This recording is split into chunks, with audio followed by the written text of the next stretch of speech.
O'zbekistonda bo'layotgan eng so'nggi hodisalardan xabardor bo'lmoqchi bo'lsangiz, bizga obuna bo'lishni unutmang. Kuchli yomg'ir, sel xavfi bor. Assalomu alaykum aziz muxlis.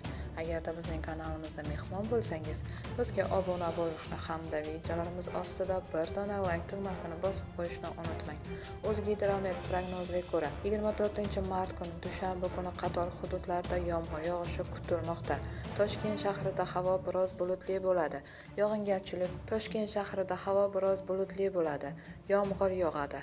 Harorat kechasi 12-14 daraja iliq, kunduzi esa 15-17 daraja iliq bo'ladi. Qoraqalpog'iston Respublikasi Xorazm viloyatida havo biroz bulutli bo'ladi. Kechasi va ertalab ba'zi joylarda yomg'ir yog'adi. Harorat kechasi 5-10 daraja iliq, kunduzi esa 15-20 daraja iliq bo'ladi. Buxoro va Navoiy viloyatlarida havo biroz bulutli bo'ladi. Ba'zi joylarda yomg'ir yog'adi, ayrim joylarda kuchli bo'ladi.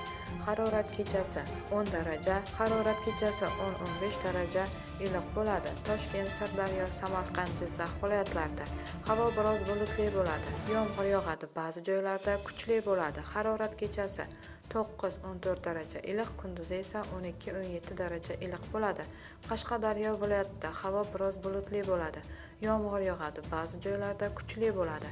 Harorat kechasi va kunduzi 10-15 daraja iliq bo'ladi. Surxondaryo viloyatida havo biroz bulutli bo'ladi. Kunning ikkinchi yarmida ba'zi joylarda yomg'ir yog'adi, ayrim joylarga kuchli bo'ladi. Harorat kechasi 13-18 daraja iliq, kunduzi esa 15-20 daraja iliq bo'ladi. Andijon, Namangan, Farg'ona viloyatlarida havo biroz bulutli bo'ladi. Kechasi yog'ingarchilik kutilmaydi. Kunduzi yomg'ir yog'adi, ba'zi joylarda kuchli bo'ladi. Harorat kechasi 10-15 daraja iliq, kunduzi esa 15-20 daraja iliq bo'ladi. Dam olish kunlari nam va nisbatan salqin havo kirib kelishi ma'lum qilindi.